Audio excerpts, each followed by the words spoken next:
Just a cup of coffee there.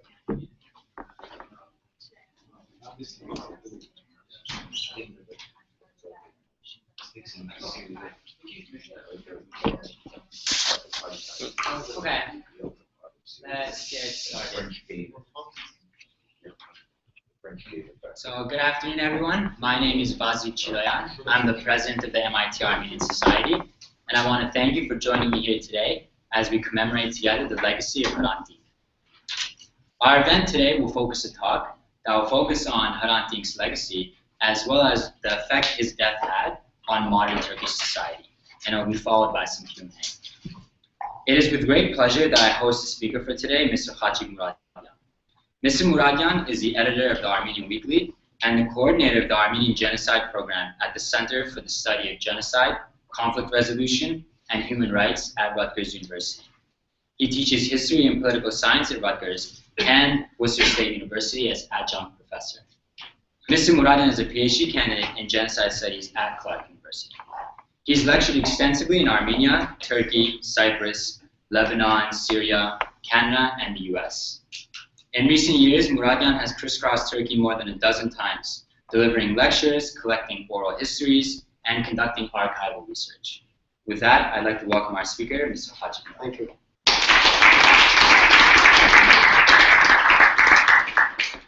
Thank you for the introduction, and my apologies for the delay. I got stuck in traffic. What I'm going to try to do today is, as the title indicates, Turkey after Hrant Dink, look at the legacy of Hrant Dink and the situation on the ground in Turkey in that context. I will not focus on events that deal with the commemoration, with the Hrant Dink commemoration itself, commemoration of Hrant Dink's assassination, but I will instead look at some of the issues that were near and dear to Hrant Dink, some of the things he was most vocal about, some of the things he was most passionate about. And this will also be an opportunity for me to reflect on broader recent developments in Turkey as they relate specifically to the Armenian genocide, the Armenian minority in Turkey, and what is referred to as the hidden Armenians, the Islamized Armenians. As most Armenian stories, my story begins here in Bursa. Well, my story begins in 1915, as most Armenian stories, and in this specific case, I'd like to start in Bursa, where an individual whose life would in many ways impact Hrant's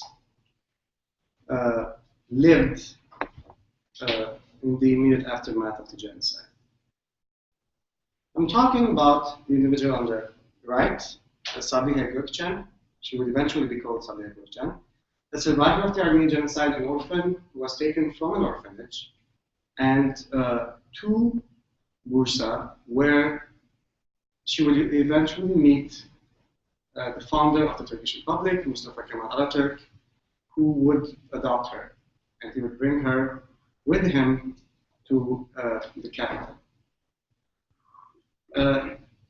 For the longest time, her story as an Armenian was suppressed, and it was suppressed for reasons that you can understand. The founder of the Turkish Republic, and therefore, the connections with the Armenian past, with the Armenian genocide, are too dangerous to essentially unearth. However, this was not a secret in the Armenian diaspora.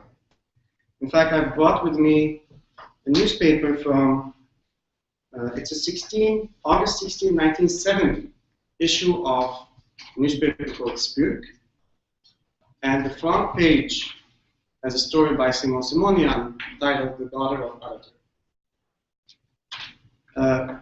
This particular story describes how the daughter of Aratur, who eventually would become the first female pilot in the Turkish army,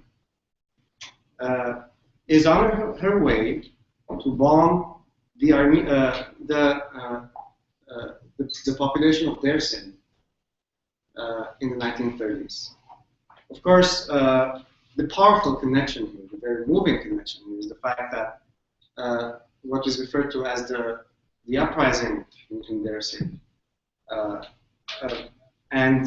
This was a place where in the late 1930s, the Turkish army essentially committed massacres, killing thousands of individuals under the pretext of an uprising. Many of the people among the Dersimers were in fact Armenian. Dersim was one of those places, Tunceli today, was one of the places where many survivors of the Armenian Genocide ended up because there was a humanitarian rescue path to the Dersim region. So Sabiha Gökçen would eventually become, as I said, the first female pilot in the Turkish army, and her story, and to this day, the second largest airport in Turkey is named after her. And this story would come back decades later to cause a major stir in Turkish society, and specifically because of her. And I'll go into this soon. This is Tunceli, Dersim, where, as I mentioned, this horrible circle happens, and a survivor of the Armenian Genocide ends up bombarding the population where many other survivors had taken refuge in the immediate aftermath of the genocide. This is Sabiha Gökçen. And this is where Hrant Dink was born. Photograph from his youth. Yeah, when he was 5, he moves from Malatya to Istanbul, and eventually, after a lot of hardship that has to do with his family, his parents breaking up, and then growing up in Armenian boarding school, in Armenian summer boarding school, he eventually becomes very active in the Armenian community. He is one of those individuals whose life has been essentially can serve as a history itself of the developments that and some of the challenges that the Armenian community in Turkey, particularly in Istanbul, were facing at that time. He's becoming the editor of Agos, the founding editor, one of the founders and the editor of Agos, really provides Hrant with an entirely novel, major, important, significant platform. This was the first Turkish language Armenian newspaper in Turkey, and as such, it really broadened, Hrant's reach, the newspaper's reach into circles beyond the Armenian language reading community. It broadened it to include Turkish Armenians who did not necessarily read Armenian, but also the broader Turkish and particularly leftist intellectual circles of the country. This would, in fact, the influence of Agos, in fact, would magnify further after his assassination, as it would become a rallying point around which many of these intellectuals, activists would gather, and it would become a symbol of Hrant's legacy. I want to essentially conclude here by saying a few words about Hrant in the immediate, in the weeks leading up to his assassination. This is particularly important because it really shows how it essentially sets the stage for what would happen in the years that followed his assassination. Beginning from 2002, and increasingly beginning from 2004, a series of lawsuits are filed against Hrant. The first ones, and particularly after 2004, there's a clear intention to silence. You notice this effort, lawsuit after lawsuit, and particularly after the publication of this article and an article he wrote about Sabiha Gökçen. It seems clear from the kind of pressure he starts receiving from all kinds of, I would say, all levels of the Turkish state and Turkish society, that it really becomes, the pressure becomes unbearable for him. His latest writings, immediately before his assassination, a week before his assassination, really showed the spirit and soul of an individual who is struggling with staying in Turkey, where he believes that change is possible, where he believes that he has a role to play, and the challenges that are associated with that. And this particular story, the story of Sabiha Gökçen, becomes critical. As I said, this was one of the issues that were perhaps the most critical and one of the most decisive factors that eventually led to his assassination. The story of Sabiha Gökçen, immediately after it is released, and then eventually as other Turkish newspapers start publishing the story with titles like, is this Sabiha Gökçen or is this Hatun, essentially her Armenian name? What happens is that there's this, as I said, unbearable pressure on him. The Turkish army, the Turkish military, issues a statement essentially saying that Sabiha Gökçen is Turkish and she symbolizes everything great about Turkish women and the strength and resilience of the Turkish nation. And any attempt to present her and undermine this discourse is essentially can be nothing but an attempt to undermine the cohesion of the Turkish state. And it's an extremely it's not like the United States military issuing a statement in a democratic society. It's when the Turkish army issues such a statement, it really it has the kind of weight that is very difficult to in fact to confront people, to think about. So that statement and essentially the witch hunt that follows, that continues all the way after Hrant Dink's assassination. Although the charges against him after he's killed are eventually dropped, but two other people from Argos are sentenced to 1 year of imprisonment for the same case, and eventually those sentences were so 1 year sentence, and then those sentences were essentially struck down as well.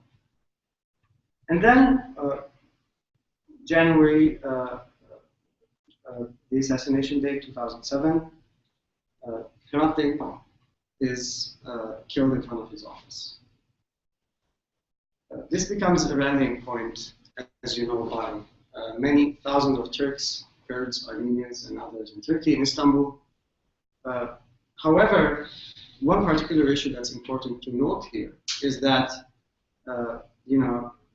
beyond all that discourse of we are all Hrant Dink, we are all Armenian, Hrant Dink on that day, on that sidewalk, wasn't. To say that nobody is Hrant Dink is, first of all, a truism, but at the same time, it's important. Because although his assassination did create an uproar among thousands upon thousands of citizens of Turkey and beyond, but the weeks, the months leading up to his assassination were months and weeks of loneliness for him. And I'm saying these words with full conviction. Loneliness in the sense that even many of the intellectual scholars, activists who became very vocal after his assassination were in fact not on his side during the ordeal that led to it. There's one Turkish novelist who in fact said that prior to his assassination, he said that the best way we can protect Hrant is by saying things 10 times more critical than he does. And that's the only way we can protect him. Because on top of being critical on a number of issues, Hrant was also Armenian. And that was the added dimension. And that's why it was important for his friends, for his colleagues, for activists, to stand up to him, to protect him, defend him, even more vocally. One significant issue to mention here is the fact that, Hrant was not at all someone who would, by any standard, be referred to as a radical. He was extremely cautious with his audience. He has said several times that he prefers not to use the word genocide when he's talking to a Turkish audience because he does not want them to essentially, shut down and not listen to him. He is one of those people who made every effort to reach out to all, to Turkish society and beyond, and he went. He really, you could sense this in many of his important and significant political stances, including his opposition to the criminalization of Armenian genocide. He was against that because he said, just like in Turkey, I do not want the affirmation of the Armenian genocide to be criminalized. Similarly, I do not want the denial of the Armenian genocide to be criminalized outside of Turkey. He really was making an attempt, and sometimes he was successful, sometimes not. And it's worth discussing this later on. He was making an attempt to communicate with the Turkish audience in a way that first was mindful of his own situation, his own community's situation, but at the same time, it was mindful of the internal political dynamics of Turkey. Now, this is significant because from what preceded, it's clear that Hrant was not saying everything the way he would probably say had this oppressive situation, had the lawsuits, had the pressure not been there. And this is significant because eventually many in Turkey, sometimes beyond, would use whatever Hrant said as some kind of scripture, as some kind of unquestionable fact against the very people who are pursuing justice, who are pursuing recognition for the Armenian genocide. And this is very important. You know what? It's this whole notion of Hrant said and therefore is very common in Turkey today, and ever since his assassination. And the other notion, which is being Hrant by association, is also very common. We find many scholars and activists who say, my friend Hrant used to say, or as my friend Hrant and I, when we were talking, we agreed, and things like that. Essentially, this attempt to instrumentalize Hrant for all kinds of agendas. Hrant, after his assassination, became a person who all kinds of people in Turkey and beyond tried to use for what they believe to be right, for what they believe to be essentially the way forward or the way ahead. Now, and this is and this goes to the very heart of the challenges we face when we try to really think about Hrant's legacy. This is a man whose life, whose struggle, would ultimately result in probably one of the in an unprecedented outpouring of support for the Armenians in Turkey and beyond. His assassination was a moment where many thousands upon thousands of Turks, essentially took it to the streets, not only in his honor, but because they realized they were thinking and they were saying that this is enough. Enough is enough. You lied to us and you tell us that Armenians were not killed in 1915. There was no genocide. Fine. How about this? What did Hrant? So there was this moment where thousands upon thousands of Turks, Kurds, and other citizens of Turkey essentially were expressing their outrage at the situation of Hrant. And Hrant's assassination, Hrant's murder, was at the heart of that. Was the force, was the moving force behind that. And it's and it wasn't just a momentary thing. And perhaps some of you, and perhaps many of you here, have interacted with activists, writers, intellectuals in Turkey who can very easily tell you the kind of impact Hrant's assassination had had in the past, and the kind of and the ways in which it emboldened them further. This is a photograph from April 24, 2010. This is Haydarpaşa Station, the very same station where in April 24, 1915, and the weeks that followed, Armenian intellectuals were rounded up in Istanbul and taken to the interior, and eventually most of them were killed. So April 24, 2010, this was the very first open-air public commemoration of the Armenian Genocide organized by the Human Rights Association of Istanbul. And those who participated in this gathering were holding photographs and pictures of Armenian intellectuals arrested on that day and the weeks that followed. This is one of those significant, memorable days for me, because I was here at this gathering, and then this is a photograph again from that gathering. This is a picture, as you see, of Tamil Barjan, a prominent Armenian poet, held by one of the protesters, demonstrators there on April 24, as I said, 2010. This photograph, is essentially the inspiration to the title as well. I was very moved by it, and particularly by one poem that Daniel Varujan himself had written right after the Armenian massacres predating the Armenian Genocide, in a poem called Charter, the Massacre. He says, I can hear the footsteps of a dawn that is coming at the very end of the poem.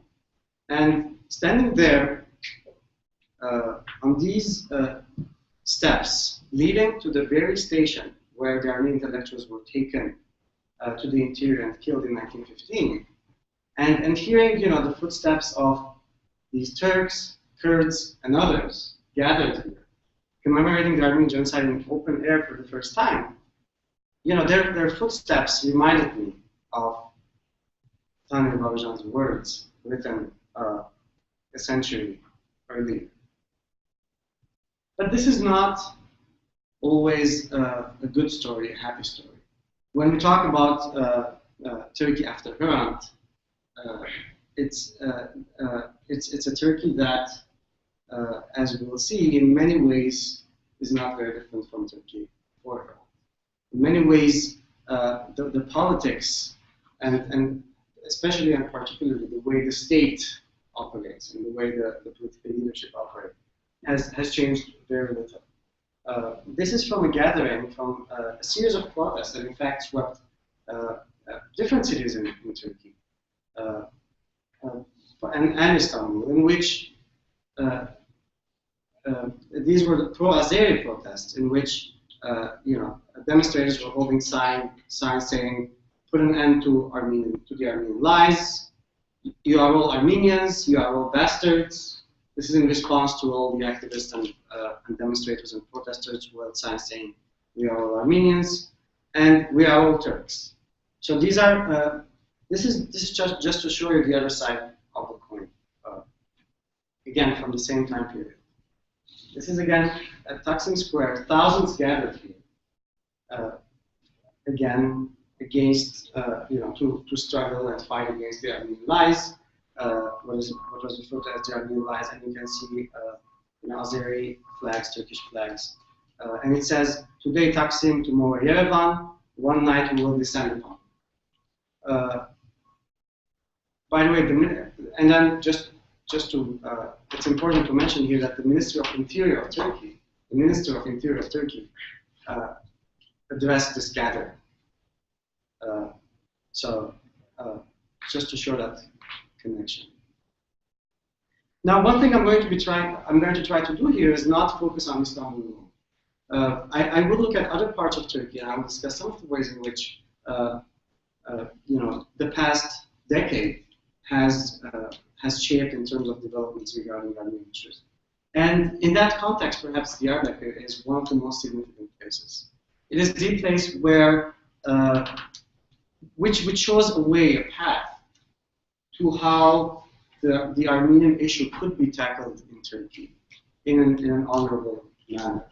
Diyarbakır today is a predominantly Kurdish city of more than 1 million.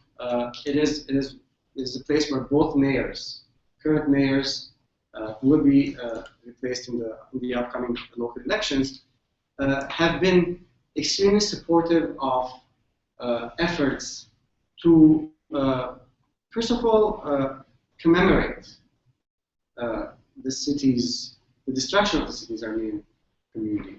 A third of the city prior to 1915 was Armenian. Half the businesses in Diyarbakır, what the Armenian survivors called Mikranager, were in Armenian hands. This was one of the most vibrant Armenian communities in historic Armenia. And the Kurdish, as I said, the Kurdish leadership in this region has really showed how a process can begin of confronting the past over the past few years. They have instituted a number of things, including, at the entrance to Diyarbakır, you see signs that include in Armenian welcoming visitors. So it says Pari Diyarbakır.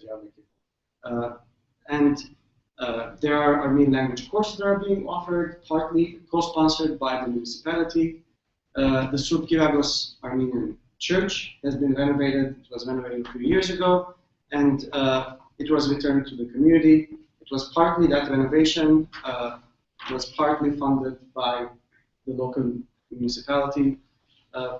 So there has been a series of efforts, and this is also an ongoing process to really confront this. There is a memorial that has also recently been opened. The mayors have been very vocal on the Armenian issue. Recently, one of the mayors was in Providence, and he placed wreaths at the Armenian Genocide Memorial there.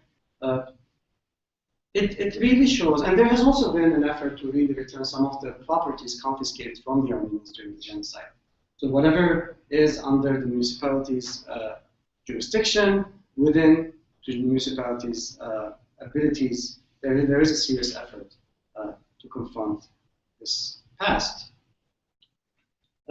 Here I'd like to talk about one dimension. I want to go back to the issue of the Islamized Armenians. Right? I started with this when I talked about Sabiha Gökçen.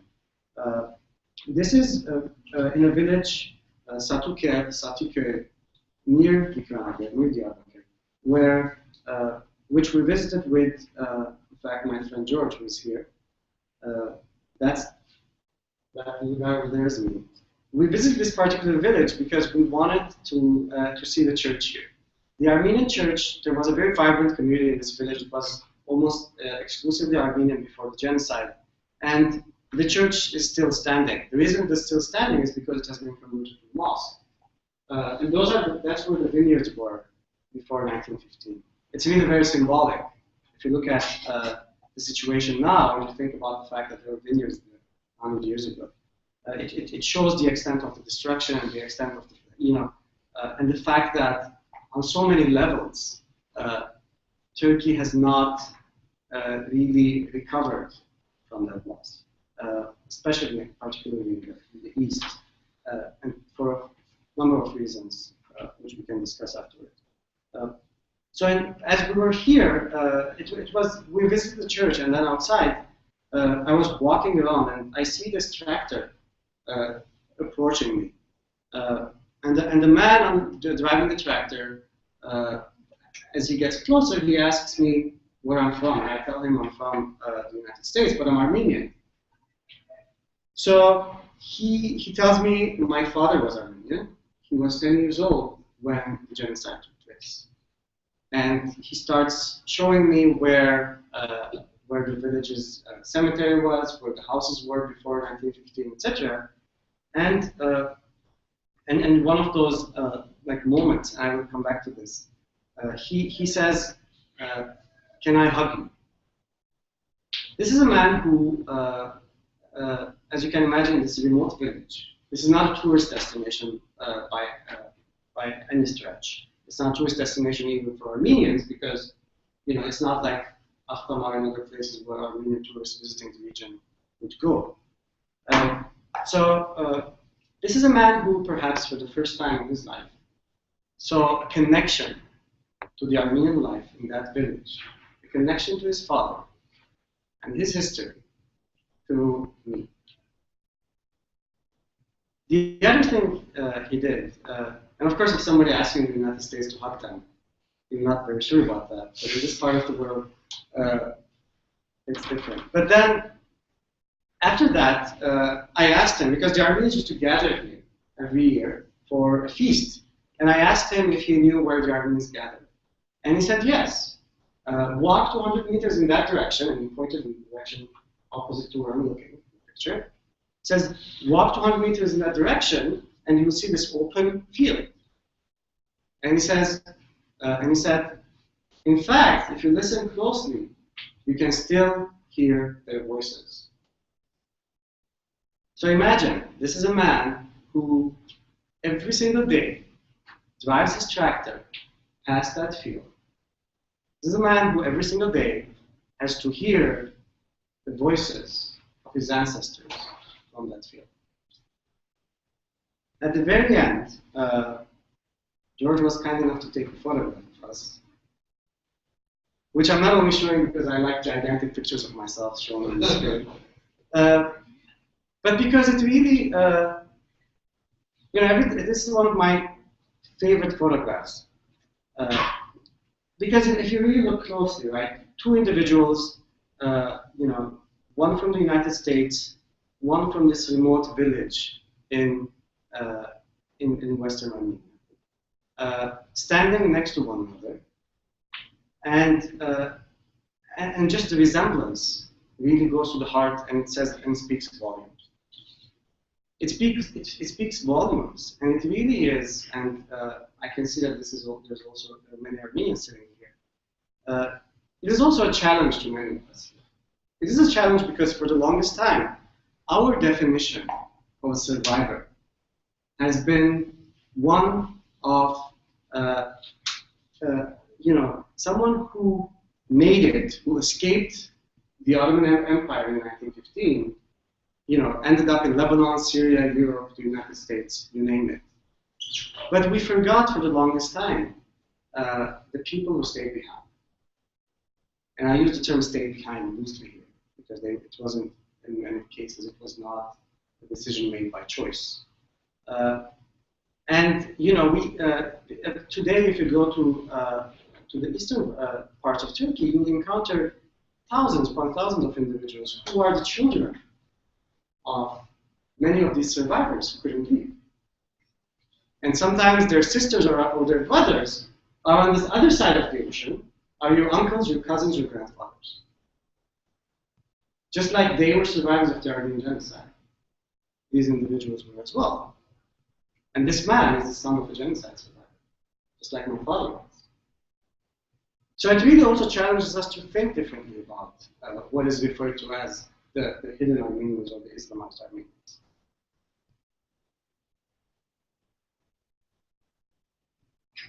These are two trips, 1 year apart, that I took to a town called Çınguş in Turkey today, just to show you, and say, a photograph I've taken from the same angle, just to show you how the cultural destruction, right? The cultural destruction that takes place in so many ways, in so many forms. I'm going to briefly talk about this as well, but particularly destruction by, in fact, today individuals. And in this particular case, it could have been anything. It could have been even the wind, because at this point, this particular Armenian Catholic Church was really in terrible shape.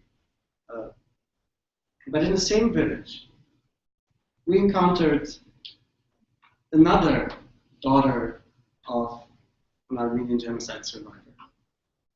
This woman, who is in her 90s right now, and we have established this relationship with her through her son-in-law. This woman was the daughter of a genocide survivor who, for some background, for some context, Çınguş had a population of around 10,000. Again, predominantly Armenian. In 1915, the entire population of the town was taken, and they were not deported to the desert or anywhere like that. They were taken to a nearby gorge, to a ravine nearby called Dudan, and they were killed and they were thrown in that gorge. Every single one. Very few have survived that massacre. It is probably one of the largest massacres during the entire Armenian genocide. Now, so as you can imagine, there's this ghost of the history hovering around this entire area. And the population, every single one of them, know this story. You talk to any of the locals and you tell them Dudan, and they would immediately tell you the story of what happened there. I don't have a picture of that in this particular presentation of that ravine, but it's really one of those eerie places. So to meet an Armenian woman in this particular village was extremely moving for us. And despite her difficulty to speak, and despite her avoidance when it came to talking about what happened to the Armenians, it was one of those moments that were really very moving for us and will stay with us, and I believe with her. But also, and the man right behind her is her son-in-law, and this really attests to the layers of violence that has plagued this region. He was a Kurdish activist who was imprisoned in the Diyarbakır prison, which was the site of horrendous tortures. And so again, this is one family where she is a survivor, the daughter of a genocide survivor. Her son-in-law has experienced the civil war in Turkey and the war against the Kurds. She became sort of famous after Chris Bojara wrote this very moving piece about her in the Washington Post. And after that, we sent her and her family some Armenian-themed books, including Chris's book, The Sandcastle Blues. And it was very moving for me to see her grandson going to the ruins of the nearby Armenian church and posing with a photograph of those Armenian books inside that church.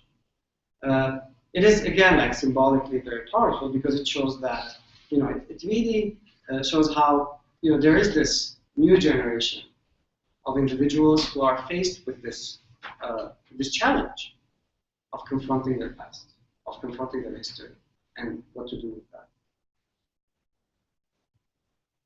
This is Rutgers, the church in Diyarbakır that was renovated a few years ago. This is a photograph I took. This was at the reconsecration of the church. There were thousands of people here, including some old men and women who were baptized in this church.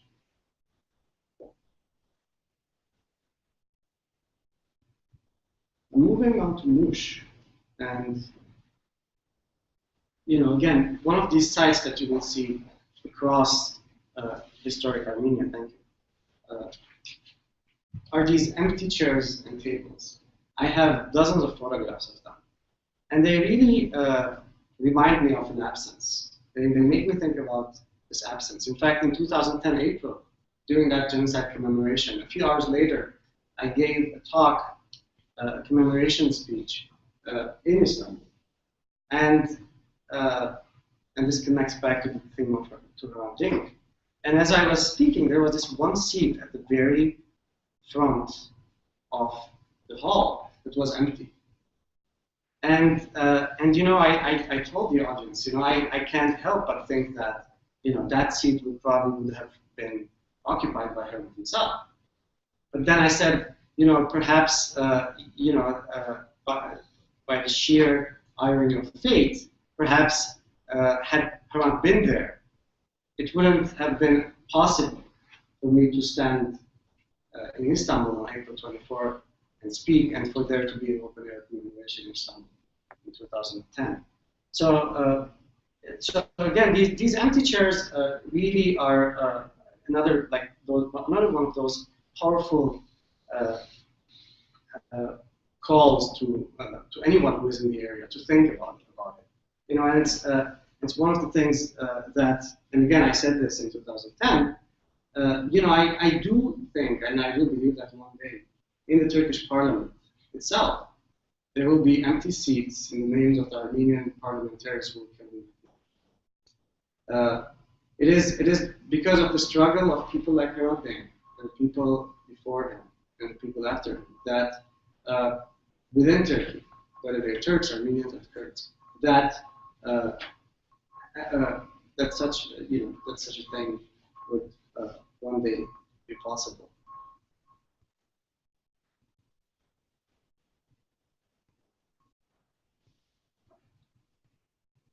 I'm nearing the end of my presentation, and I'd like to say a few words about this is one of the Armenian churches in Ani, right on the border with Armenia, on the Turkish border with Armenia.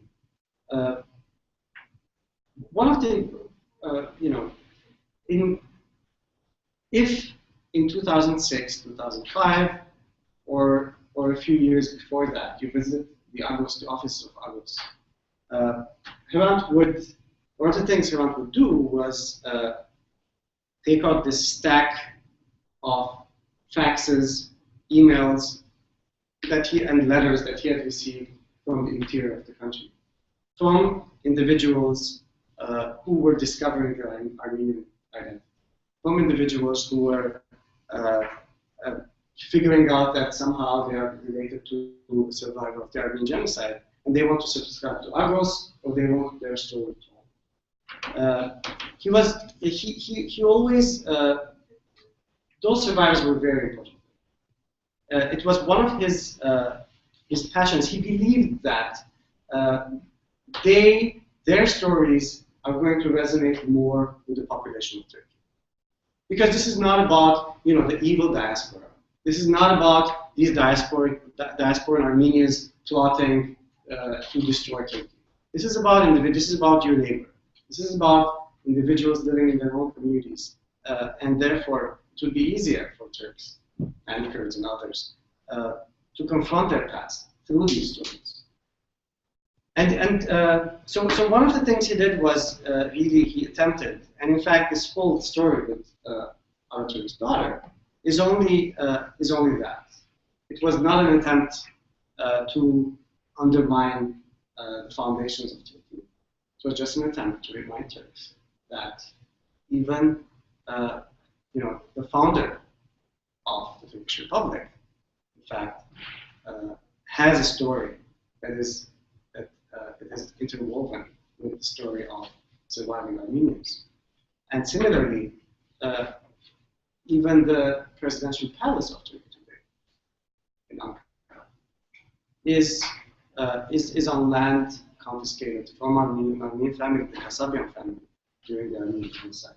So again, these symbolic examples really go to the very heart of, and can tell you a lot, can speak volumes about the situation in Turkey today and the ways in which modern Turkey is connected to the past and particularly to 1915.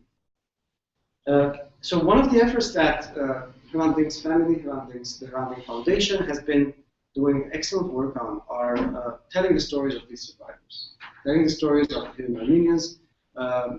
So there are a series of publications that have recently appeared in that context, and also highlighting Armenian and other Ottoman architectural marvels and the role of Armenian architects in that context. But despite many of these efforts, many of these movements, discussions, etc., and sometimes perhaps because of them, there's still a lot that lies ahead, and there are huge challenges facing Turkey today in terms of really attempting to confront 1915, and in terms of the symbolism. If you really think about this particular location, as I said, right across from across the border from Armenia, you can actually see Armenia from here. This is the entrance of that church, and mind you, this is a tourist destination, right? There are signs everywhere. They don't make a single mention of the word Armenian, but still, Ani is one of those places where tourists would go. It's under the jurisdiction of the Ministry of Tourism. And yet, this particular photograph that I took in 2010 is really very symbolic and telling of the current situation between Turkey and the Armenians. This is Hrant Dink at the entrance of that same church.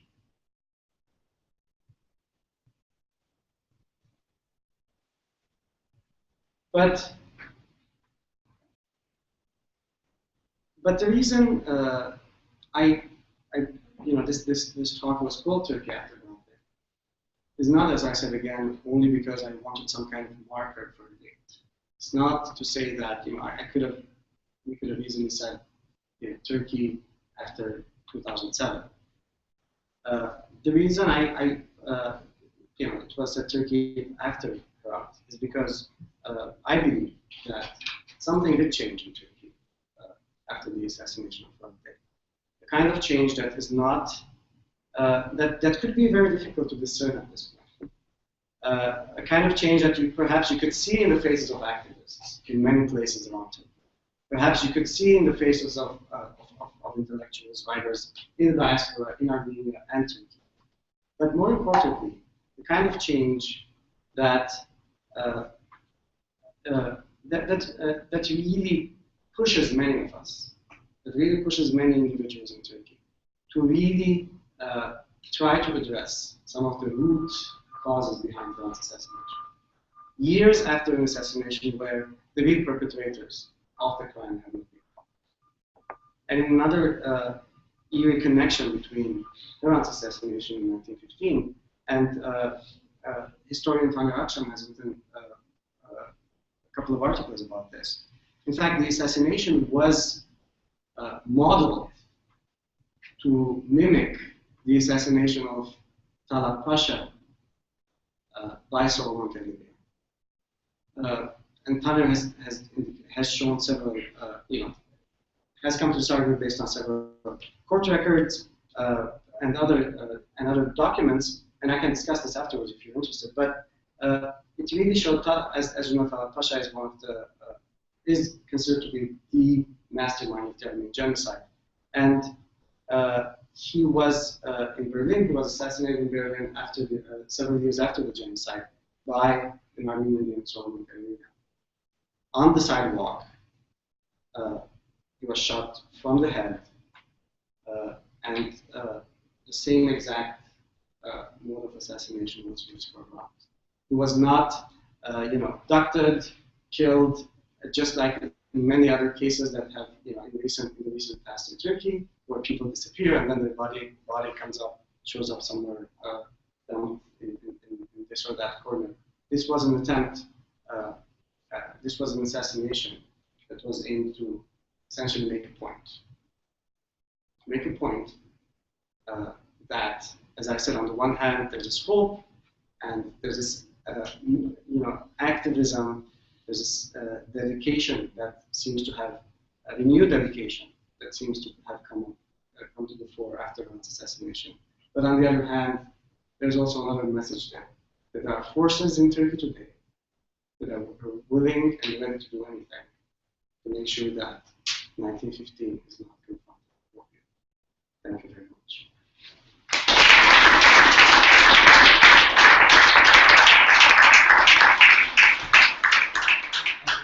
So we have time for questions at this point. So what has been the status, I think, of the article 301 after? Yes. I mean, I know it's still there, but in terms of It's yes. Thank you for the question. It's about the status of Article 301. Article 301, insulting Turkishness, denigrating and insulting Turkishness, was the reason why several writers, intellectuals, activists were taken to court. Hrant, including Hrant, Orhan Pamuk, and others.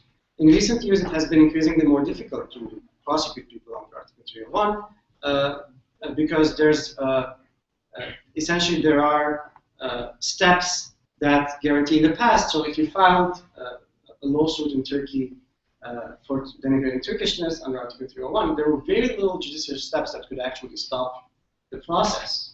Nowadays, most of the cases that are being filed, they're being dropped. So before even coming to essentially coming to court.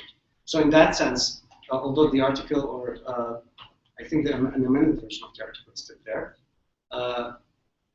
its impact has decreased. Beyond that, there's something else that needs to be taken into consideration. This is not 10 years ago. There are tens, if not hundreds, of writers in Turkey who use the word genocide in their articles, and therefore, if you cannot, it's a kind of situation where even in the cases when there has been attempts to prosecute people in the past, it hasn't been very random, right? And today it doesn't happen at all, because as I said, it's one of those things where hundreds of people are writing using the word genocide. It's very difficult to really pursue these people. However, I do think that using the term in Turkey today still has all kinds of implications, all kinds of intellectuals, writers, activists, scholars, academics, for all kinds of reasons, refrain from going down that path, even if they believe that 1915 was genocide. Yes. You mentioned that before Hrant was assassinated, you faulted various intellectuals and people who were of the same mind of Hrant, not publicly coming out and espousing his cause. Now, these were Turks you're referring to. Yes, they're mostly, yes, I'm referring mostly... What about Armenian intellectuals and their relationship to Hrant before he was assassinated? Thank you for the question. This is one of my, one of the issues that are important to me. I do not talk about it because it's not, I'm focusing on Turkey, but thank you for the question. Prior to Hrant's assassination, Hrant, and you read this a lot in fact, in Turkish press, or if you take a cab in Turkey, you might end up with the driver, as has happened with me, who would tell you that, it was the Armenian diaspora who killed Hrant, just to make Turkey look bad. They hated him, and, they thought, killing Hrant, would be the perfect solution. They get rid of Hrant, and at the same time, Turkey would look bad. In fact, although that's a ridiculous thing to say, but Hrant was criticized in the diaspora for a number of issues. And in fact, he criticized the diaspora himself for a number of issues which did not agree with that. And criticizing an intellectual, an activist, a thinker, a writer is perfectly understandable. However, however, even in diaspora, there have been cases where this critique has definitely crossed certain lines. been people who have accused him of things like being an agent of the Turkish state in public or in writing. There have been people who have been essentially, really thought of him as an individual who has a Turkish state behind him, or the Turkish state is using to test the waters and things like that. And that, in fact, I think is an issue that the diaspora has to realize and think about. Apart from that, on a host of issues, and again, I think context is extremely important. The context in which Hrant was speaking in Turkey was one where, as you can imagine, right, he was very comfortable talking about the genocide outside of Turkey, but within Turkey, he did not use the word as often because he wanted people to listen to him. And he realized that people shut down when they hear the word genocide. And in fact, one of the court cases for him using the word genocide was during an interview that he gave to Rutgers, I think. And it was translated and published in Turkish newspapers, and that's how he ended up being taken to court. So there's this whole challenge of Hrant trying to talk to the Turkish audience and the Armenians outside of Turkey thinking that he's not really going far enough, right? While from the Turkish perspective, for many Turks, Hrant was in fact going too far, right? And I think that's a situation where Hrant found himself. And of course, sometimes this is one of the big challenges, and this is one of the reasons why this whole notion of Hrant said has to be treated very cautiously. I mean, let's give examples from the more recent past. When Nelson Mandela passed away, if you look at the media in the United States and the way they celebrate, they made sure they carefully sanitized the celebration to not include some of the issues that Nelson Mandela cared very much for, but essentially it was not that much of an interesting or important topic for the audience in the United States or for the people who are shaping opinion in the United States.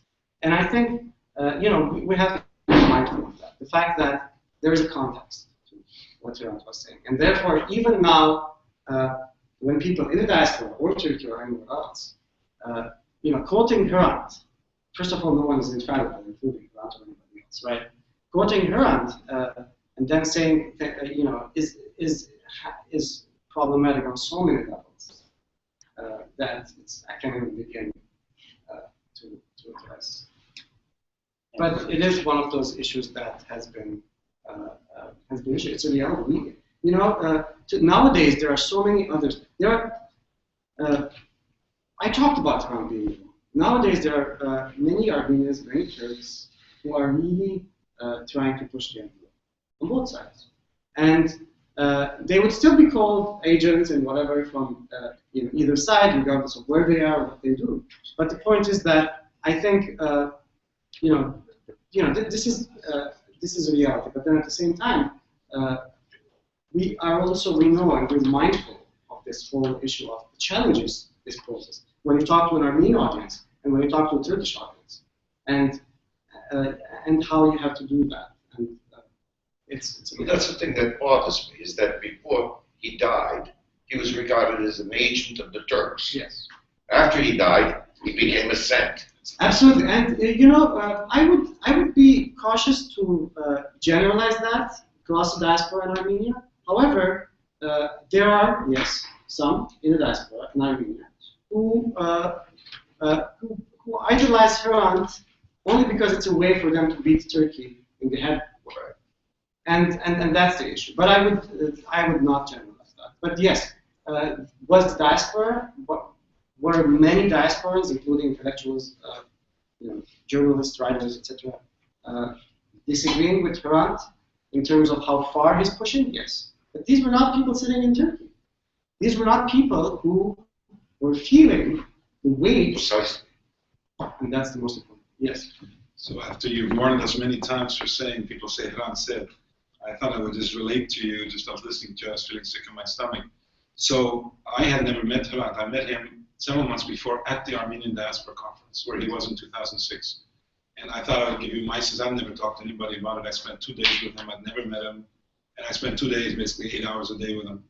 And I can tell you at that time a few things. One, he was very critical of Armenians in Armenia when he was there, on a lot of levels as a reporter. Kind of, he thought Armenia, he criticized the government. So he was critical of a lot of things. I think you're right about that. He just was a reporter. He was a skeptical thinker. I'd say the second thing is, at least the thing that just stuck to my mind so much, was that so I have relatives who are from Istanbul, and he was a lot like them, except more. He was fiercely Turkish and fiercely Armenian, and that's the way he described himself to me. I'd never met him. And he said, you don't know how terrible I feel that these Turks don't consider me Turkish, because all my life I've been more Turkish than they have. Yes. And he basically kind of thought of himself, at least the way he said to me. So again, I'm not a reporter, I don't really care, I'm not going to publish any of this. But he thought of himself as the epitome of the conflict between Armenians and Turks in one person. He did not think of it that he was taking the Armenian point of view. And he was, the other thing I'll say is that openly he said that he thought at this conference that I was just looking it up while you were talking, because I was reminding myself what his speech was. He said by 2020, there was a session he was in called Armenian Diaspora in 2020. And it was Gagi Paratunian who spoke, but you were probably there, Vartan Skanaswa, and he spoke. And he said by 2020 he thought that it would all be acknowledged. But he also said that the acknowledgement would involve a lot of other powers in the world at the time taking responsibility for what happened to the Armenians, not just the Turks. So he was hell-bent on basically getting the European Union to understand that they had culpability in this. That was the other thing that I just never heard. And, you know, he really thought Turkey getting into the EU would pull the EU into recognizing just how involved they were or could have been. That was another interesting thing. And then, of course, a lot of people have written about this. He was afraid. He did not think the 301 thing was resolved, and he thought that it was just going to come back. So that was September 2006. It was kind of an interesting, I mean, I thought I'd share it with you because you spent so much time talking about it. But what was amazing was just how fiercely nationalistically he felt about being a Turk. He felt proud. He just couldn't believe that these people were questioning his Turkishness. So anybody else probably wouldn't have been as offended that they went after him with 301 as he did. And that's the way he described it. And his description, of course, in English, there's this distinction is made, but he always made sure he used the term Turkish in the sense that a citizen of Turkey, as opposed to Turkish as a Turk. Right. And in fact, he also had problems with the law and a lot of people when when he spoke about issues like why school children should every morning say happy the person is who calls himself a Turk. He considers himself a Turkiyeli, a person from Turkey. And of course, there's since we're discussing the diaspora, it's important to point something out here.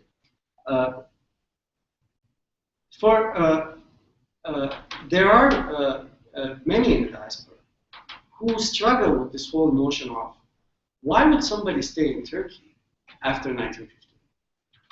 They struggle with it, and sometimes it comes out in a very negative way. In fact, in a way that really is insulting for people not only like Hrant Dink, but also Istanbul Armenians, Turkish Armenians in general, who have ended up somewhere in the diaspora, even in the United States, right?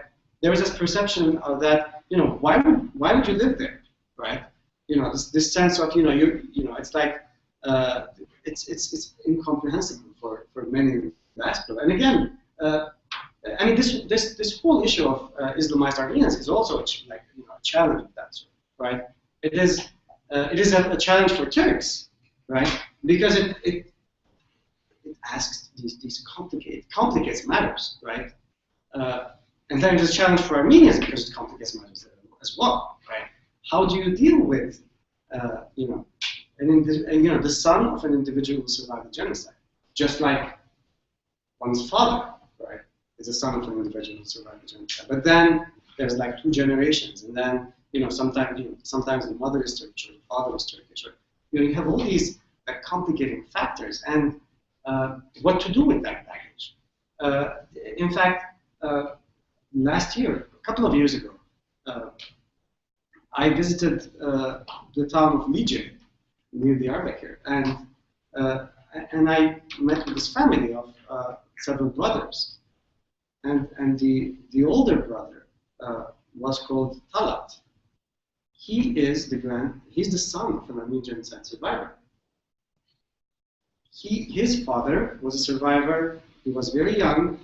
A family that actually came to their town, a Muslim family, took him in. He ended up marrying that man's daughter, and just to prove his nationalist credentials, he named his firstborn Hrant. You can see. I mean, it's like it's like saying someone, it's a Holocaust survivor naming their son Hitler, right? And then, but again, history has a way of coming back with a vengeance. And in this particular family, the youngest son has now changed his original Muslim name to an Armenian name, and he works at an Armenian institution in eastern Turkey. It's the same family, and he's studying Armenian, he's learning Armenian in Diyarbakır. Every time I go to Diyarbakır, his Armenian is a little bit better. But this is a challenge for us, right? How can we accept? How can we deal with this reality? Many Armenians would say, he's a Muslim, therefore he's not Armenian, right? So some of the issues that Hrant was dealing with were issues that were difficult to confront, to talk about in both societies. And of course, there's of course the context of the Armenian Genocide in the backdrop, and and a lot of other issues as far as it was concerned. Yes. I just wanted to ask a question so we're live streaming the event on YouTube, and people are able to ask questions, so I'll just read one question. Sarah is asking if you have any estimates of Islamized Armenians, Western Armenia, how many there are? Well, I don't have estimates. I can give you some estimates by Hrant used to say that there's more than 1 million. I know the acting Armenian Patriarch has given me similar figure. I'm not one who would. I mean, there are many issues with this question. I mean, it's an important question, but I mean, how do you define an Islamized Armenian, right? What's your definition? Is it 25% Armenians, 50% Armenians?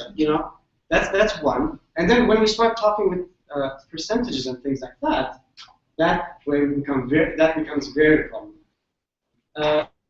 What I would say is this. That yes, and many other scholars, writers say that practically every single family east of Ankara has some kind of Armenian connection. This is something that is not even an exaggeration. The opposite is also true. Yes, and that's where the challenge is, right? When we talk about Islamized Armenians, this is not about some kind of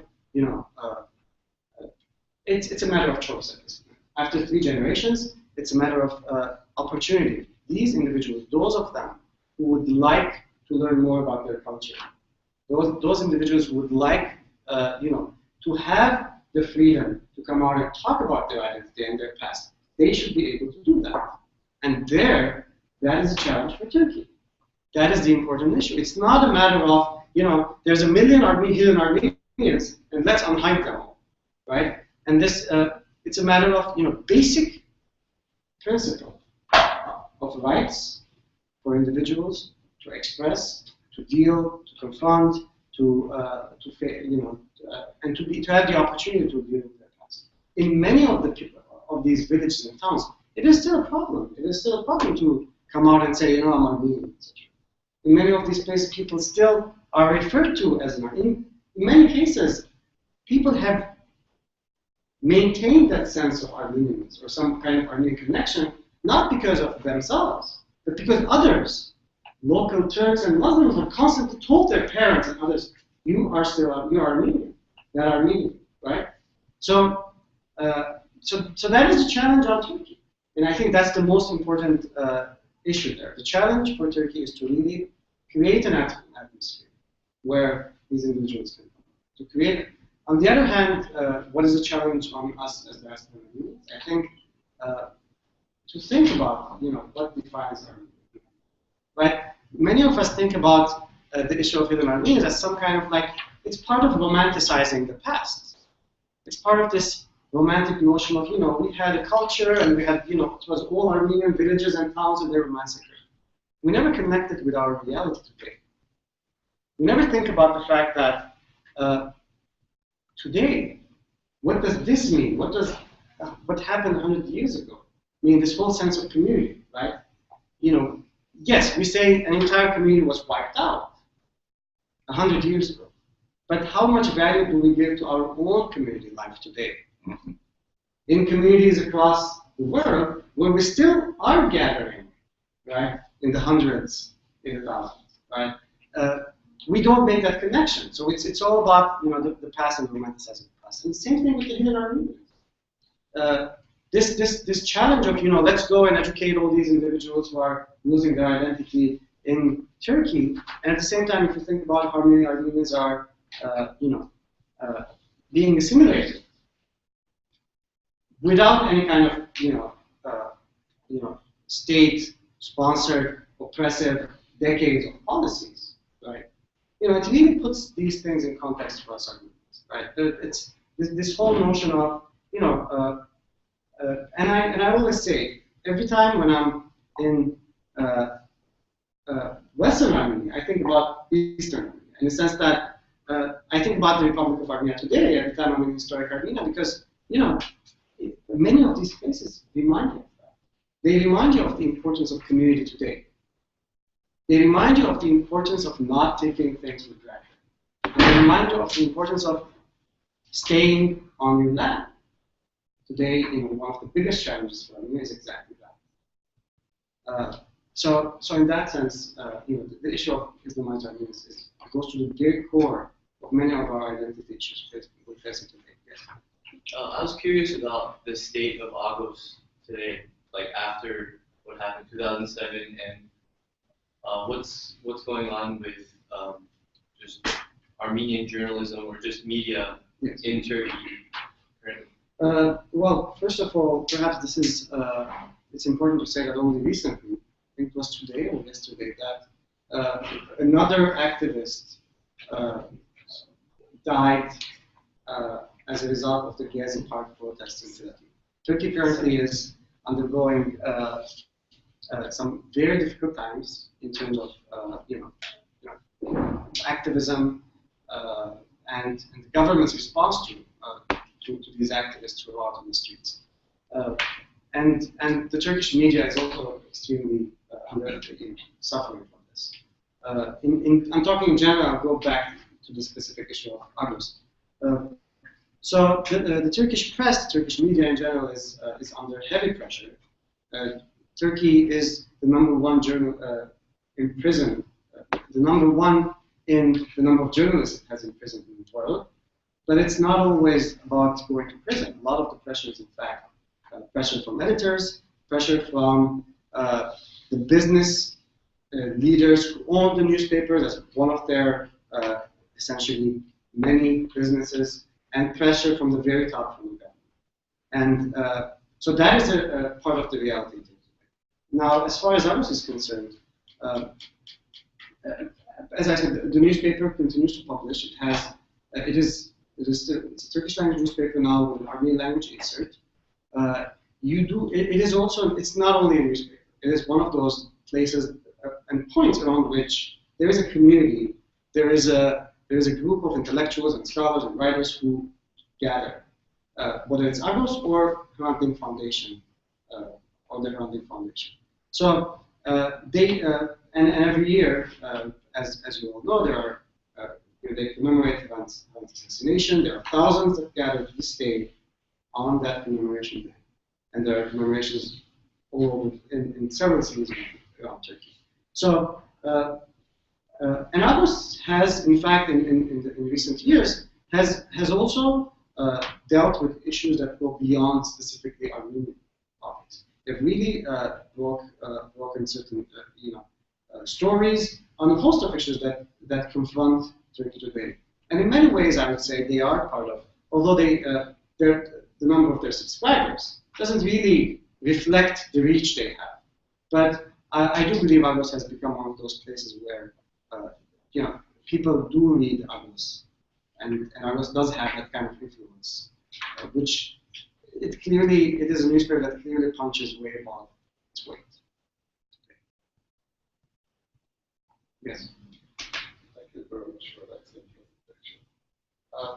One of the things I'd like to mention too is the fact that when Hrant passed away, there were about 200,000 Turkish citizens that marched in his funeral, and there are only like 60,000 Armenians in all of Turkey, or Istanbul. And that goes to show the testimony that these Turks had feelings for Hrant. Because he was more a human rights person, and he spoke for all Turks, just didn't Turkish citizens. And so I think that's the thing that touched, he spoke a lot on television. He touched the souls of a lot of Turks. He was an extremely charismatic individual who, and yes, absolutely, his the issues he cared for. I mean, there was this group of Turkish activists, Turkish citizens who are activists, writers, etc., who used to sign petitions on on a number of issues on which you always see Hrant's name, right? He was not someone who was, again, like for some Armenians, it might be that his Armenian activism what matters, but he was also involved in the everyday, to go back to what you said, he was very much involved in the everyday struggles of Turkish citizenry. But beyond that, I would even say that even beyond Turkey, many Turks in the diaspora were very much affected by Hrant's assassination, and they were moved to action. Right? I remember very well the year after Hrant's assassination, I was speaking at Union Square in New York, in Manhattan, and after my talk, this woman she was a PhD student at one of the universities in New York, and she told me that she didn't know anything about the Armenian Genocide before Hrant was assassinated, and Hrant's murder had such a profound impact on her that she started reading up on these issues. We ended up becoming friends, and I've seen her library, and it was full of Armenian Genocide books a year after the murder of Hrant Dink. In many ways, and again, this cannot be overstated. In many ways, Hrant did touch thousands upon thousands of Turks. However, at the same time, I think there's a bigger issue that is also, whether we like it or not, constantly touching thousands upon thousands of Turks, and that's the ongoing decades-long denial. And so this one particular shock did prompt a lot of people to think about the past, etc. But the decades of this institutionalized denial has made things very difficult for many of them, who even when they try to think outside the constraints of that institutionalized denial system, it's very difficult to do so, and it really requires time. I can say the same thing about many Turkish journalists, right? Who who sometimes think they're actually being extremely progressive on the Armenian Genocide issue, but at the same time, because of again those decades of institutionalized denial, they're really following the same denialist structure. It seems to be like it's very difficult to get out of it, and some have, and it's a process. Many Turkish intellectuals today will tell you it is a process. They did not think 5 years ago the way they think about the Armenian Genocide 4 years ago, the way they think about it now. And this brings me back to the Armenian diaspora and the issue of patience, right? We want results, and we want now, and we want it yesterday, and how do you deal with this? How do you deal with the fact that we are losing our survivors, and Turkey is discovering their survivors? The Turks are discovering their survivors, their grandparents who were, how do we deal with this fact that it is one of those major challenges? And I think what I outlined so far, the issue of the Islamized Armenians, the other challenges, really is an opportunity for us to not think about this as I want it yesterday, but more about the ways in which we can try to push the discourse in the right direction. Because, and again, I'm going to be commit the same crime and say, Hrant said, Hrant used to say the Armenian Genocide happened in Turkey and it will be resolved in Turkey. And he's absolutely right. Everything, and of course, in an interconnected world, it means that a lot of the work that we do anywhere around the world can help that. But eventually, right, what do we want? Eventually, we want Turkey to confront this past. It's not so. That also is provides some it makes it easier to think about the importance of things like what's going on in Diyarbakır, the importance of many human rights activists, many writers, many intellectuals, both in Turkey. First of all, let me say this is one of the few lectures I never fell asleep at. But one question, I'm obsessive. Does the Gülen movement have any stance on this? What is their attitude to Hrant Dink and to these questions that you talked about? It's I was talking to the Istanbul Armenian community recently, and she essentially told me at this point we don't really know who is who, and that has made our life. I'm talking about the community there who's trying to reclaim some of the properties confiscated after the genocide, etc. And in that confused situation, she was talking about the challenges they're facing. So there are quotes, you can find them online as well, of Gülen himself talking about the importance of how Armenians are brothers and sisters, and the importance of reflecting on the past and things like that. Do we have similar quotes from AK Party representatives and individuals like that? Yes. Do we have? I wouldn't think about the Armenian issue in Turkey today as in a way that what does AK Party think, what does Gülen think, and who is better for Armenians, or what does the military think and who is better for Armenians? I would think about it. Of course, Istanbul Armenians, for their own challenges, etc., might have their preferences in terms of the different political currents or parties or whatever. But as far as Armenians are concerned, what is important, I think, is a change of environment and mindset. And in that sense, I think the onus is on all movements to really change the way they approach these issues. There are, even in the opposition, the CHP leader, is accused of being an Armenian, having Armenian ancestry, and you see on the streets in Istanbul, people cursing him, calling him Armenian. You know that the president Gülen has been accused of, having Armenian ancestry, and he's actually filed a lawsuit against the MP who actually accused him of that. In 2010, I was part of a group of journalists who met with in Ankara with President Gülen. And so this was a meeting. It lasted like an hour, during which, for half an hour he spoke, and then we hardly had any time for questions. This is what happens with, politicians, right? They essentially take the stage. But afterwards, I approached him and I said, "You're the president of Turkey, and I don't expect you to use the word genocide." But I said, I was talking to him in Turkish because there was a context to this. The person who introduced our group said that there's one individual here who speaks Turkish, etc., but didn't really say why I spoke Turkish. So I went up to him and I told him why I spoke Turkish and how my grandparents were survivors. And then I told him, look, it's been almost 100 years. Most of these survivors are gone. Very few of them are still alive. You're the president of Turkey. I don't expect you to say genocide or anything of that sort. What do you say to those elderly men and women who are still alive?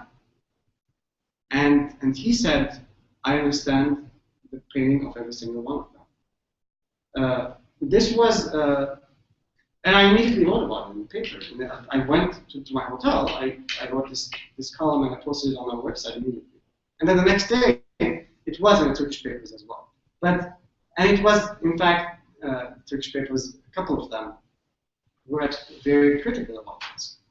I mean, the mere fact that Turkish president said, I understand the pain of people, was in and of itself a problem. So I think the challenge here is to really push across the board, the discourse into a situation where, politicians are more aware of this. And I think, at least in certain intellectual circles, some of this is happening.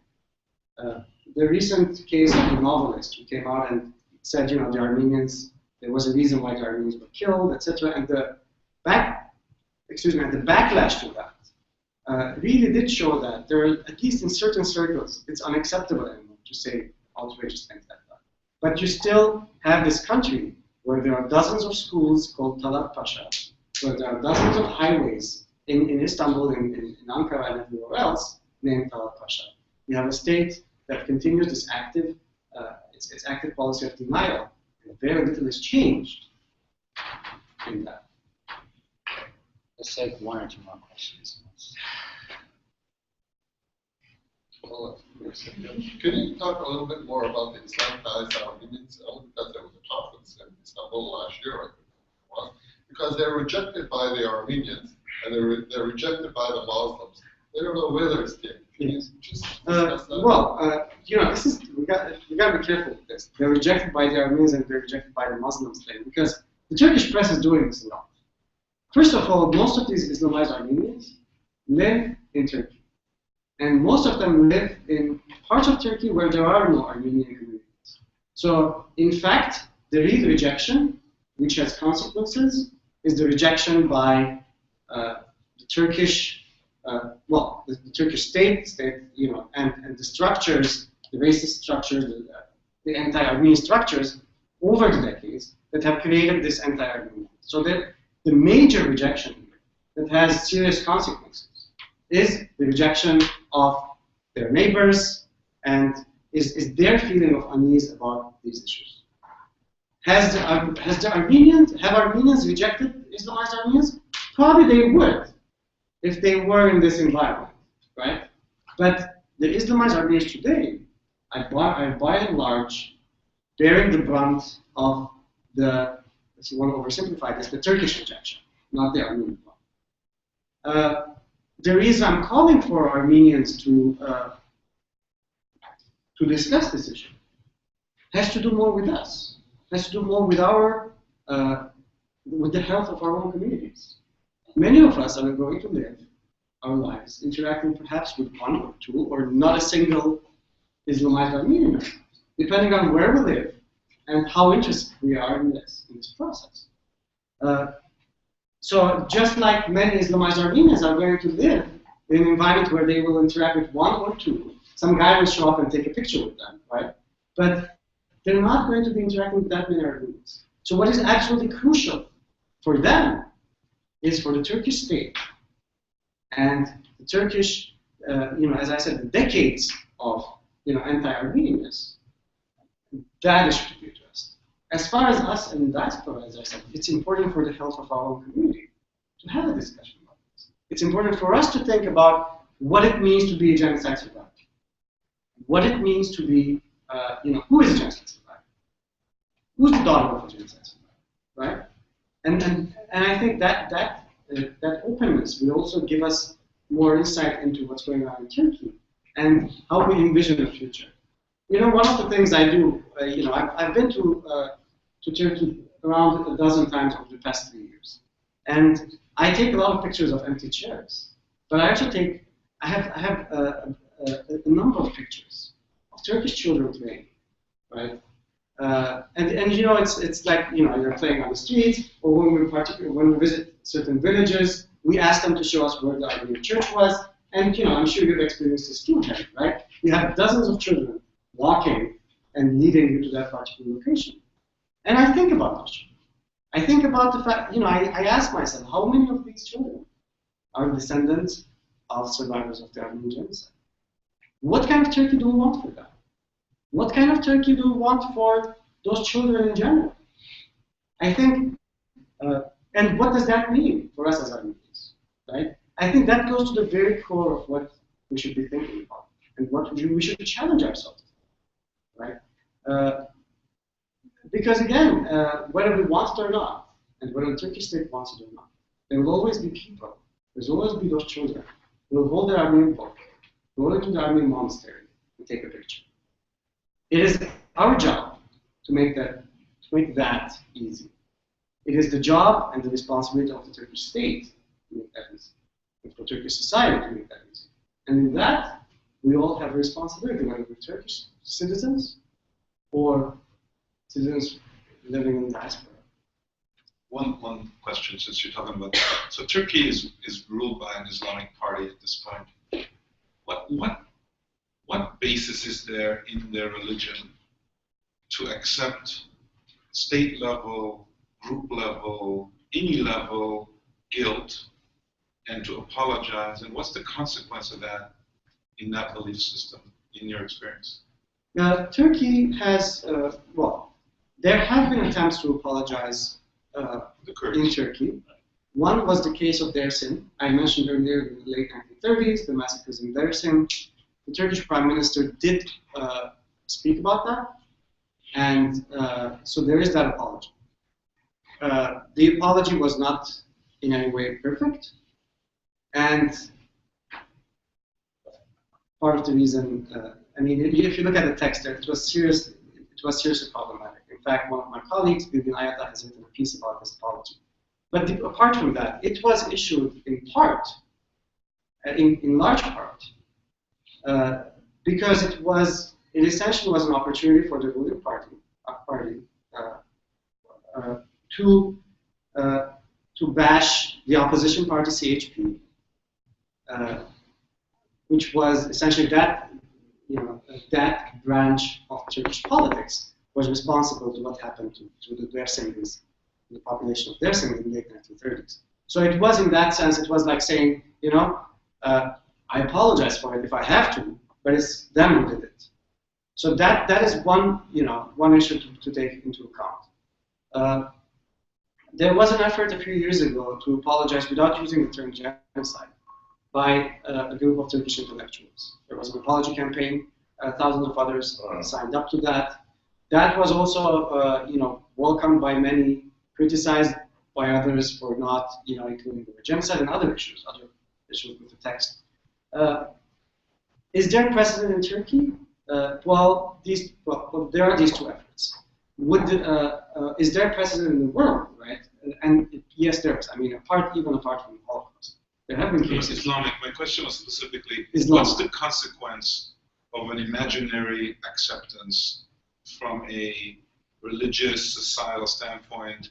Which other Islamic state has, as a state, accepted anything that it did wrong historically?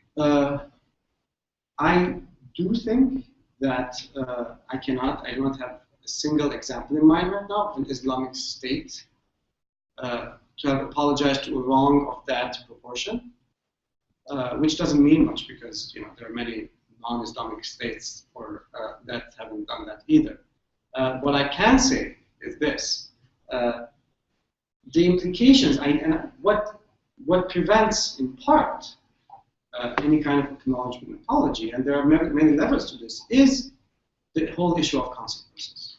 In a sense that this whole sense that, first of all, we cannot suddenly tell our population, right, we killed all the Armenians, we've been lying to you for 100 years, it was a genocide. The Armenians didn't commit a genocide against us. In fact, we committed genocide against Armenians, right? That's not going to happen overnight. On the other hand, there's this whole issue of what follows after recognition. And this whole, what is referred to by some scholars as the sever syndrome, as this whole siege mentality of, the Europeans and the West are using the Armenians and the minorities to break apart the Ottoman Empire, and then the same thing to break apart Turkey, and grab land and things like that. These things run very deep in Turkish, in the Turkish psyche. So these could be a hindrance. And of course, any political party today that even thinks about apologizing for the genocide is going to be, politicians react first and foremost to voters, which is why this decision, although it should come from the top to the bottom, it should be a top-bottom process. That top-bottom process will only start if there is pressure from the bottom moving up to the top. if your constituency wants you to apologize, you are in a better shape. And look at the Kurds. They can't apologize because their religion believes in respect. Well, This was let God's me tell will. you a story about their religion. If you want to go there, I mean, let's not talk about Islam or Christianity as a determining factor in this. In fact, I would give the example of the Kurds right now, but I'll tell you a story after I give an example of the Kurds. The Kurds have apologized. The Kurdish parliament in exile has apologized. Many Kurdish leaders, including the co-chair of the leading Kurdish party in Turkey, has constantly referred to the Armenian genocide as genocide. I think you will hear more and more of this apology as we move forward. So that's one aspect of it. But on the other hand, in fact, last year, when there was this memorial that was dedicated in Diyarbakır, in memory of those who lost their lives in 1915 and after, one of the religious leaders told the following story. He said, there's a story of a man walking on a street, and he sees a sign, in front of a restaurant, saying, "You eat for free, your grandchildren pay." So this man thinks, this is awesome. I will go in, I'll eat all I want, and whatever, let my grandchildren pay. He goes in, he sits down, he orders this big meal, he eats the meal, and then at the end, they bring him a bill. It's like a huge bill. And he's surprised, so he calls the waiter and he says, "Well, you guys said that, my grandchildren are going to pay." And the man says, "Yes, but this is your grandfather's bill." And this man, this Kurdish religious leader, said, "We are now, it's a time for us to pay the bill of our grandparents." There is the issue of Kismet. If you want to talk about Kismet, though, you will see in many places, and I will conclude with this. Feel free to talk to me afterwards. But I'm not as interesting if there's no live streaming. So there's one story. Again, we're in one of these villages, and right near Dudan, that deep gorge that I talked about. And I asked one of the locals to tell me what the story was. And he told me the story. So this is where they brought the Armenians, they killed them and threw them into the gorge, right? And I was taking, we're videotaping the thing. And I asked him, "Where did you find out about this?" He said, "The elders in our village, etc." At the very end, this man told me, "Now can you do me a favor?" And I said, "Sure. What is it?" He says, "Well, my grandfather has found these Armenian items that belong to Armenians. And they are made of copper. In our village, we believe that these items were in fact originally made of gold. But after we took them, they turned into copper. And if an Armenian person comes and reads the inscription on them, they will turn back into gold." And he said, "Would you read that for me?" So here I was. I was extremely curious, right? So I said, "Sure, I'm happy to." So again, we went into the van, George was there, and we followed this guy. He had a cell phone, he called a couple of people, and he essentially jumped into his car, and he led us to this place. And then, before you know it, we had this, half a dozen people showing up carrying items with them.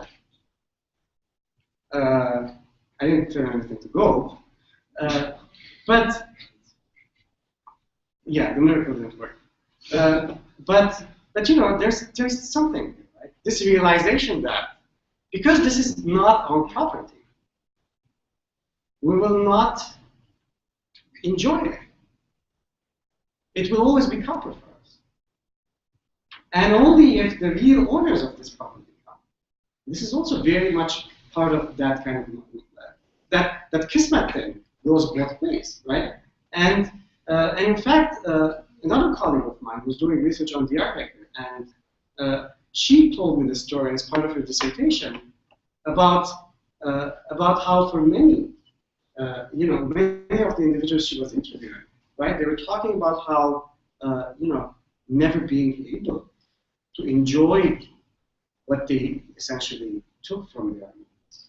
And this whole notion of also realizing and being more understanding of the suffering of the Armenians when they went through similar experiences. So I think this goes to the very core of this question. Yes? One quick question. Has anyone put together a map of the concentration of Islamized Armenians? The short answer is no. It would be difficult because, first of all, many people would tell you in an informal conversation about their history and everything, but the moment you want to, like, for example, record them say that, they wouldn't. Many people would not even be willing to say that. So it's difficult. It's extremely difficult. And I would say a map of Islamized Armenians is a map of historic Armenia. It's the reality. And, you know, in many of these places, there always were, you know, the women and the children. It's invariably, most of the time, it's women, right?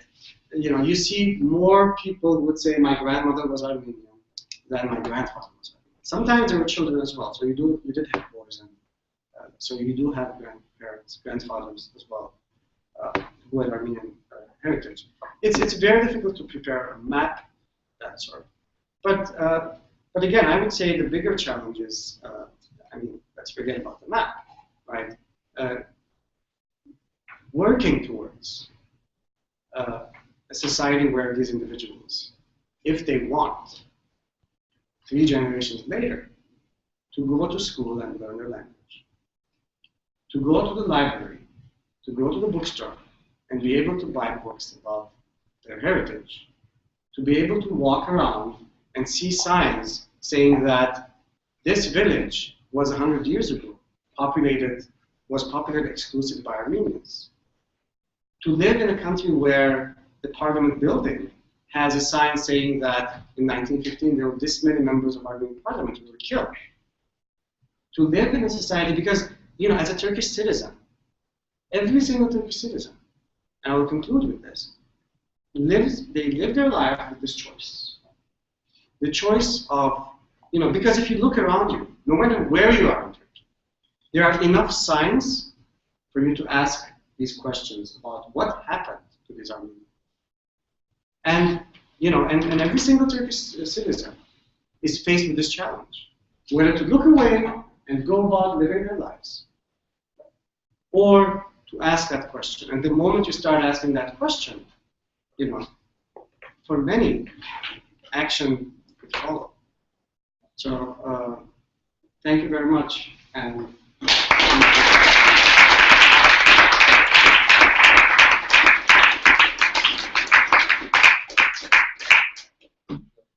Thank you all for coming.